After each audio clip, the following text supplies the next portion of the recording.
سب سے پہلے میں یہ جاننا چاہوں گا کہ یہ آزاد جموں و کشمیر میں حکومتیں جلدی کیوں بدل جاتی ہیں؟ ایک ٹینیور میں ہم دیکھتے ہیں کہ 4 5 وزیر اعظم آ جاتے ہیں۔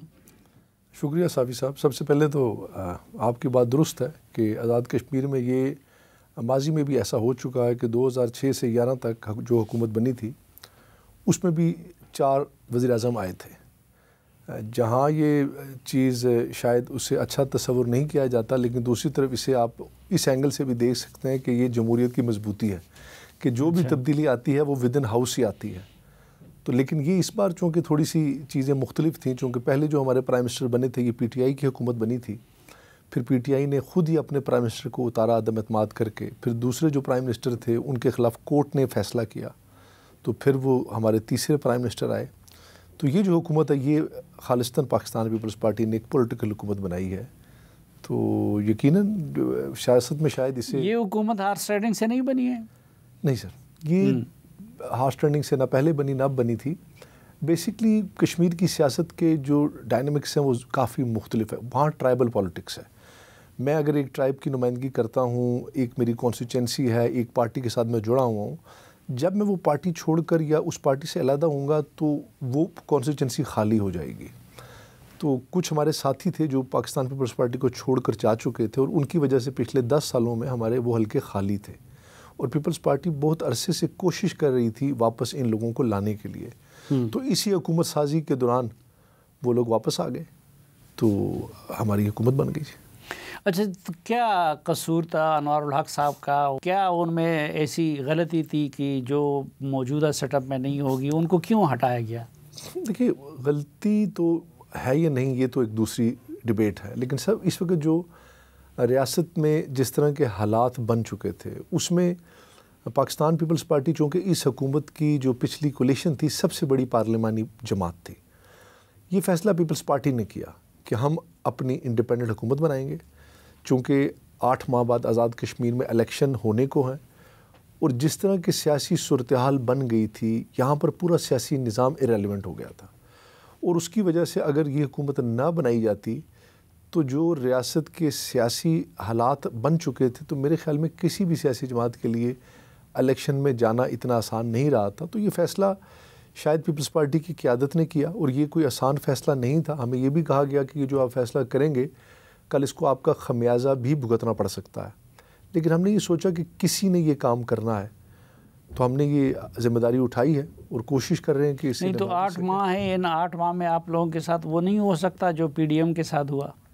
دیکھیے، یہ پی ڈی ایم کی حکومت نہیں ہے، اس میں نون لیگ نے ہمیں ووٹ ضرور دیا ہے لیکن وہ اپوزیشن میں ہے۔ یہ خالصتاً پیپلز پارٹی کی اکیلے حکومت ہے، اور ہم نے یہ کوشش کرنی ہے کہ جو ایک سیاسی نظام سے لوگوں کا اعتماد اٹھ چکا تھا اس کو پھر سے بحال کیا جائے، چونکہ کشمیر کی جو سیاست ہے آپ کو یقیناً اس والے سے کافی علم بھی ہے، بڑی میچور پالیٹکس ہے۔ یہاں کے لوگ دیہاتوں میں بھی، رورل ایریا میں بھی آپ جا کے دیکھیں گے تو وہ بڑا شعور رکھتے ہیں، سیاسی سمجھ بوجھ رکھتے ہیں، وہ پورے نظریات پہ اور ایک طریقہ کار سے اس سسٹم کا حصہ بنتے رہے ہیں۔ اچانک ماحول میں اتنی بڑی تبدیلی آ جانا، لوگوں کا سڑکوں پہ احتجاج کرنا، پورے آزاد کشمیر کے ہر خطے میں ہر حصے میں تحریکوں کا آغاز ہو جانا، راستوں کا بند ہو جانا، حکومت کا سرنڈر کر جانا، اور بے چینی اس قدر بڑھ چکی تھی کہ شاید دوسرا راستہ نہیں تھا۔ اس پہ ہم تفصیل سے بات کریں گے الگ سے، لیکن پہلے میں یہ جاننا چاہوں گا کہ آپ انوار الحق صاحب کے قریب ترین اور بااعتماد ترین منسٹرز میں سے تھے، تو ان کی ناکامیوں کے لیے آپ بھی اتنے ہی ذمہ دار نہیں ہیں جتنے وہ ذمہ دار ہیں؟ دیکھیے، ہم اس ناکامیوں کے ذمہ دار تو شاید اتنا نہ ہوں لیکن حصے دار ضرور ہیں، کیونکہ ہمارا رول حکومت کے اندر 11 ووٹس کا تھا جب ہم اس حکومت کا حصہ بنے۔ اب ہم فیصلہ سازی میں ایک حد سے آگے نہیں جا سکتے تھے۔ As a cabinet minister, as a دوست، ہم انہیں یہ کہتے رہے کہ جس طرح کے حالات جا رہے ہیں ہمیں اس میں اپنے اندر تبدیلیاں لانی پڑیں گی، اور اس میں جو سب سے بڑی میں سمجھتا ہوں کہ اس حکومت کی جو ناکامی کی ایک بڑی وجہ تھی، اور جو میں نے ان سے بھی بارہا اس کا اظہار بھی کرتا رہا لیکن میں اپنے آپ کو بری الجمہ قرار نہیں دیتا، وہ یہ تھا جس طرح پاکستان میں پی ڈی ایم بنی، آزاد کشمیر میں بھی جب یہ حکومت بنائی گئی تھی یہ کولیشن حکومت بنائی گئی تھی۔ انوار الحق صاحب نے کہا کہ یہ کولیشن حکومت نہیں ہے، یہ ہے ایم ایل ایز کی حکومت۔ جب اس کو MLAs کی حکومت کا نام دیا گیا تو اس حکومت کے اوپر کسی بھی پولیٹیکل پارٹی کا سگنیچر نہیں رہا. اس کی وجہ سے ریاست کے تمام پارٹیز کا پولیٹیکل ورکر وہ اس حکومت سے اس نے اپنے آپ کو الگ کر دیا. تو ہم تو یہ بات کہتے تھے کہ یہ آپ پارٹی کی پالیٹکس کریں, اس کو کولیشن حکومت کا نام دیں, لوگوں کے ساتھ کنیکٹیوٹی کو بحال کریں. لیکن پھر جہاں ہم نے تو, بلکہ میں تو ان لوگوں میں سے ہوں جو انوار صاحب کو جب اتارنے کی بات کی گئی تو میں اس حق میں نہیں تھا, چونکہ مجھے بھی لگتا تھا کہ شاید اس حالات میں صورتحال کو ہم بہتر نہ کر پائیں, لیکن اللہ نے کیا کہ بہتری آئی ہے اس میں. اچھا, مسلم لیگ نون نے ووٹ آپ کو دیا لیکن اپوزیشن بینچز پہ بیٹھے ہیں, تو ان کا کیا رویہ ہے اور آپ کا ان کے ساتھ کیا رویہ ہے؟ دیکھیے, مسلم لیگ اور ہم ایک دوسرے کے خلاف الیکشن میں جا رہے ہیں. آزاد کشمیر میں اب پیپلز پارٹی کا جو اصل مقابلہ ہوگا وہ مسلم لیگ نون کے ساتھ ہے, چونکہ ان کے پاس بھی حلقوں میں اچھے امیدواران موجود ہیں, ہمارے پاس بھی لوگ اس وقت مضبوط, انشاءاللہ ہم وہاں سے سیٹیں جیتیں گے. تو ہم نے ایک دوسرے کے خلاف الیکشن لڑنے ہیں. مسلم لیگ نون نے ہمیں ووٹ دیا, وہ ایک عدم اعتماد کی تحریک تھی. یہاں کے کانسٹیٹیوشن کے اندر عدم اعتماد کی تحریک ہی اعتماد کی تحریک ہوتی ہے, تو اس والے سے بھی انہوں نے ہمیں ووٹ دیا, اپوزیشن میں بیٹھ گئے ہیں. تو ابھی ہمارا ان کے ساتھ سمجھیں ایک طرح سے کمپٹیشن بھی ہے, آمنے سامنے بھی ہم ہوں گے. تو اب وہ اس چیز کو کس طرح سے دیکھتے ہیں یہ ان کا نظریہ ہے, لیکن میں یہ سمجھتا ہوں کہ ہمیں اس چیز کو ایک براڈر پراسپیکٹو میں دیکھنا ہوگا. تو 8 مہینے میں آپ اتنا کچھ کر سکیں گے کہ مسلم لیگ نون کا مقابلہ کر سکیں؟ کیونکہ 8 مہینے کی حکومت باقی ہے, اور اس میں تو ایسا تو نہیں ہوگا کہ پچھلا جو 4 سال کا ملبہ ہے وہ آپ کے اوپر آن گرے گا. دیکھیے, بالکل یہ جب فیصلہ کیا گیا تو یہی خیال تھا کہ یہ 4 سال کا ملبہ کہیں آپ اپنے اوپر تو نہیں لے لیں گے, لیکن کسی نے تو یہ بوجھ اٹھانا تھا اور ہم نے بوجھ اٹھایا ہے. ہم یہ سمجھتے ہیں کہ جو 8 ماہ ہمیں ملے ہیں, ہم اس میں کوشش کریں گے کہ کم سے کم یہ ضرور ثابت کر دیں کہ اگر اگلے 5 سال پاکستان پیپلز پارٹی کو مل گئے تو وہ اسی طرح جس طرح سے یہ کام کری اسی کو آگے لے کر چلے گی. ہم وہ اپنا ایک اچھا ٹیلر بنا کر دیں گے لوگوں کو کہ یہ دیکھیے کہ ہمیں جو تھوڑا عرصہ ملا ہے ہم نے اس میں یہ ڈیلیور کیا ہے. ہمیں اگر 5 سال کا وقت ملا اور پیپلز پارٹی اپنی انڈیپینڈنٹ حکومت بنائے گی تو اس طرح سے پیپلز پارٹی ڈیلیور کرے گی. اور ماضی میں بھی کیا ہے. آزاد کشمیر میں انفراسٹرکچر آج بھی جو کھڑا ہے, 3 میڈیکل کالج, یونیورسٹیاں, یہ سب پیپلز پارٹی نے بنائی ہیں. اس وقت کیا صورتحال ہے فائنانشلی آزاد جموں کشمیر کی, اور پیسے کتنے مرکز سے ملتے ہیں, کس مد میں ملتے ہیں, کس طریقے سے ملتے ہیں؟ NFC میں تو شیئر نہیں ہوتا. دیکھیے, ہمارے پاس فائنینشیل اتنی اچھی صورتحال تو نہیں رہی, لیکن ہماری جو سب سے بڑی جو اس وقت جو ہمارے اوپر جو بوجھ بڑھتا ہے وہ ہمارا ریکرنگ بجٹ ہوتا ہے, جس میں ہم تنخواہیں دیتے ہیں, ایگزیکیوشن ہوتی ہے, باقی ہمارے معاملات, پینشن ہے. ہمارا ڈیولپمنٹ کا بجٹ بہت کم ہے. اس ڈیولپمنٹ کے بجٹ سے ہم اپنے مسائل اور معاملات کو اس طرح سے حل نہیں کر سکتے جتنی ضروریات ہیں, چونکہ ہمارا انفراسٹرکچر نہیں ہے, ہیلتھ کا نظام نہیں ہے. وفاق سے ہمیں ہمارا ایک شیئر ملتا ہے جس میں ہم اپنی اس جو ریکوائرمنٹ ہے اسے پورا کرنے کی کوشش کرتے ہیں. اور خاص طور پہ آج کل تو چونکہ ایک جو بجلی کے حوالے سے آپ نے دیکھا کہ بجلی سستی کرنے کے حوالے سے جب لوگ سڑکوں پہ نکلے تو اس میں وفاق نے ہمیں 23 بلین کی گرانٹ دی, جو کہ ان کی مہربانی ہے کہ انہوں نے اس کو قبول کیا. اس سے ہٹ کے بھی ابھی جو ہمارا ایک معاہدہ ایکشن کمیٹی کے ساتھ ہے, اس میں ہمارے انفراسٹرکچر کے حوالے سے اور ڈیولپمنٹ کے حوالے سے ہمارے کچھ منصوبے ہیں جو ہم اپنے بجٹ میں میٹ نہیں کر پائیں گے. اس میں بھی وفاق نے یہ ذمہ داری قبول کی ہے. تو وفاق کے تعاون کے بغیر اپنی ٹیکس کولیکشن سے ہمارے لیے ان چیزوں کو ٹھیک کرنا اتنا آسان نہیں ہے, چونکہ ہمارا بجٹ میں اتنا سپیس نہیں ہے.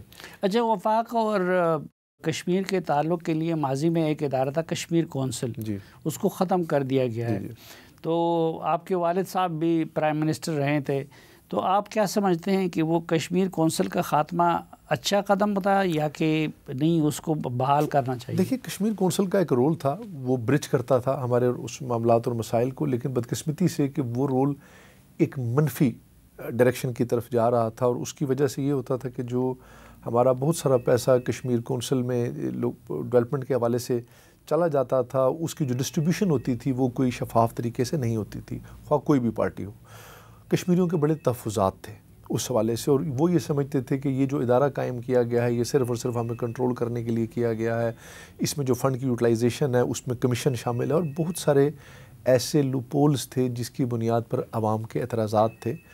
تو اس حوالے سے میں یہ سمجھتا ہوں کہ جو یہ آئینی ترمیم تھی جو لائی گئی تھی, اس میں کشمیریوں کے عوام کی جو خواہشات کے مطابق تھی. کچھ کمیاں کمزوریاں ہیں جنہیں ٹھیک کیا جانا چاہیے. مقبوضہ کشمیر کی آزادی کا بیس کیمپ ہے آزاد جموں کشمیر، تو اس کے لیے ایک وفاقی سطح پہ کشمیر کمیٹی بنائی گئی ہے. اس کشمیر کمیٹی کے سربراہ سے کوئی رابطہ ہے آپ کا؟ جی بالکل ہے. جی دیکھیے، یہ Kashmir Azad Kashmir basically base camp ہے تحریک اتحادیہ کشمیر کا، لیکن ہم اپنی ان ذمہ داریوں کو نبھانے میں کس قدر کامیاب ہوئے یہ فیصلہ شاید میں نہ کر پاؤں، اور میرے خیال میں شاید اس طرح سے کامیاب بھی نہیں ہوئے. کشمیر کمیٹی کا یقیناً ایک رول ہونا چاہیے کہ مسئلہ کشمیر میں وہ اپنا ایک ایسا کردار ادا کرے، لیکن بدقسمتی سے وہ کردار کبھی اتنا مضبوط رہا نہیں. ماضی میں ایک نوابزادہ نصر اللہ خان صاحب تھے، ان کے دور میں کم سے کم کچھ اس پہ کام ہوا. ابھی ہمارے جو ایک قاسم صاحب ہیں یہ کوشش کر رہے ہیں، یقیناً مجھے کچھ تھوڑی بہت ان کی کوشش کاوش نظر آئی، لیکن اس میں کشمیریوں کو انوالو کیے بغیر سن آف دا سائل جب ایک اس کا حصہ نہیں ہوگا تو میرے خیال میں جتنا بڑا مقدمہ میں اس کے لیے لڑ سکتا ہوں اپنے لیے یا کوئی اور کشمیری لڑ سکتا ہے، وہ دوسرا اس کا وکیل نہیں لڑ سکتا. تو کام تو کشمیر کمیٹیاں ماضی میں بھی کرتی رہی ہیں، لیکن اس کا کوئی اتنا بڑا، یہ ایک پولیٹیکل اکوموڈیشن ہے میں سمجھتا ہوں جسے ایڈجسٹ کرنے کے لیے رکھا گیا. لیکن اس کے لیے پھر یہ ضروری نہیں ہے کہ کشمیر کے نمائندے وہ سینٹ اور قومی اسمبلی میں بھی بیٹھے ہیں، تو آپ لوگ وہ مطالبہ کرتے ہیں کہ سینٹ اور قومی اسمبلی میں کشمیریوں کو نمائندگی ملنی چاہیے؟ وہ نمائندگی اگر کانسٹیٹیوشن کے اندر دوسرے انداز سے کی جائے تو میں سمجھتا ہوں وہ ایک دوسری ڈیبیٹ چلی جائے گی جس میں شاید ہم ابھی اس کے بارے میں کوئی فیصلہ نہیں کر سکتے. لیکن ویسے ایز اے کشمیری اگر ہمیں کسی اور انداز میں ہمیں نمائندگی دی جائے تو اس میں کوئی امر مانے نہیں ہے. جو مہاجرین کی سیٹیں ہیں اور جو کشمیر کمیٹی کے ساتھ وعدہ کیا گیا تھا کہ ان کو ختم، اب آپ کی کابینہ میں مہاجر وزیر ہے؟ نہیں، ہم نے جو ایک معاہدہ کیا تھا کہ جس میں معاہدے میں چونکہ حکومت آزاد کشمیر کی اس وقت کے دستخط تھے، جس کا میں اس کمیٹی میں تھا، وفاقی حکومت کے اس میں دستخط شامل ہیں، اس میں یہ طے کیا گیا تھا کہ اس میں مہاجر وزراء کو وقتی طور پر جب تک، چونکہ جو نکات ان کے ساتھ طے ہوئے تھے جس پہ کنسنسس تھا وہ تو ہم نے اس پہ عمل درآمد شروع کر دیا. مہاجرین کی نشستوں پہ ابھی کنسنسس ہمارے درمیان میں طے پراپر نہیں ہوا تھا، تو ایک کمیٹی بنا دی گئی تھی کہ جب تک اس کمیٹی کا فیصلہ نہیں آتا اس وقت تک مہاجرین نشستوں کو سیز کر دیا جائے گا، ان کے فنڈز اور ان کو وزارتیں نہیں دی جائیں گی. تو اس وجہ سے ابھی ان کے فنڈز بھی انہیں نہیں دیے جا رہے اور وزارتیں بھی ان کے پاس نہیں ہیں. آپ کی کیا رائے ہے، یہ نامناسب نہیں ہے کہ مہاجرین کو نمائندگی نہ ملے؟ جی ملنی چاہیے نمائندگی، بالکل میں سمجھتا ہوں انہیں ملنی چاہیے. مہاجرین بھی ہمارا حصہ ہیں اور اس حوالے سے انہیں نمائندگی ماضی میں بھی ملتی رہی، آج بھی ملنی چاہیے. لیکن چونکہ یہ ایک ابھی ڈیبیٹ تھی اور اس پہ ایک چیز طے تھی کہ جب تک کوئی اس کا فیصلہ نہیں ہوتا، اور اس پہ چونکہ حکومت نے دستخط کیے اور میں بھی اس کا حصہ ہوں، تو اس لیے اس پہ عمل درآمد کیا گیا ہے.